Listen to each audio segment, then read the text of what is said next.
Police আর দলীয় পেটোয়া বাহিনীর বাধায় আন্দোলনে দাঁড়ানোই যখন দায়, তখন সব ভয় ডর তুচ্ছ করে দুহাত প্রসারিত করে পর্বত প্রাচীর হয়ে দাঁড়িয়ে আছে এক টকবকে তরুণ। ছাত্র জনতার আন্দোলন দমনে যখন কঠোর অবস্থানে সরকার, তখন চট্টগ্রামে এ দৃশ্য যেন বিদ্যুৎ চমকের মতো শিহরণ খেলে যায় সারা দেশের আন্দোলনে। ২৪-এর ১১ জুলাইয়ের সেই গল্প জানাচ্ছেন এমদাদুল হক, ছবি তুলেছেন সেলিমুল্লাহ।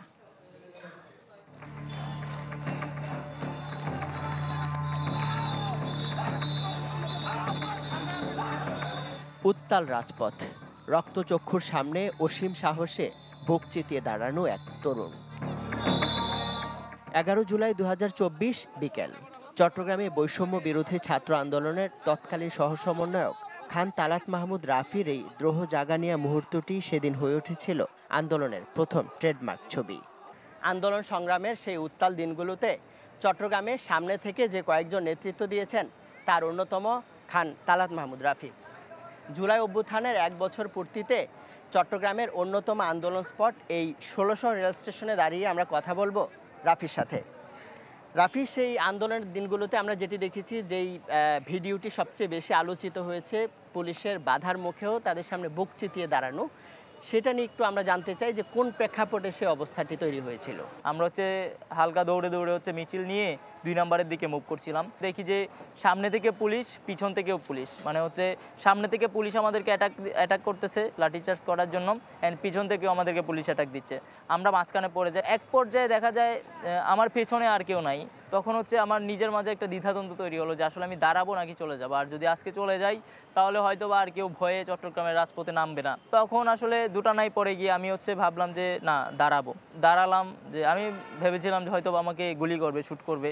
আমি ইন্নালিল্লাহি পড়তেছিলাম। রাফির জীবন বাজি রাখা এই ঘটনা সেদিন রক্তে যেন আগুন ধরিয়ে দেয় আন্দোলনকারীদের, সংগ্রামে এনে দেয় নতুন মাত্রা।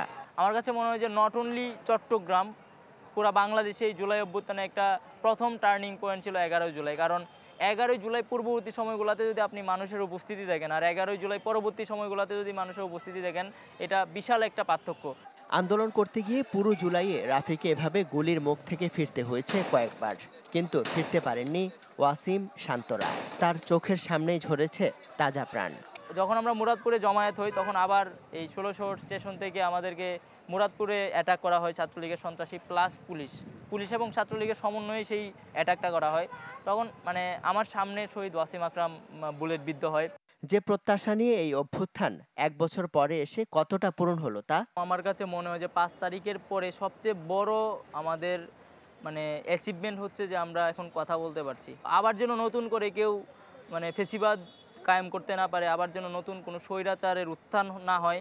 বৈষম্যহীন নতুন বাংলাদেশের স্বপ্ন পূরণ না হলে আবারও গুলির সামনে দাঁড়াতে বিন্দুমাত্র দ্বিধাবোধ থাকবে না, স্পষ্ট উচ্চারণে জানালেন চট্টগ্রাম বিশ্ববিদ্যালয়ের এই শিক্ষার্থী। এমদাদুল হক, চ্যানেল 24, চট্টগ্রাম।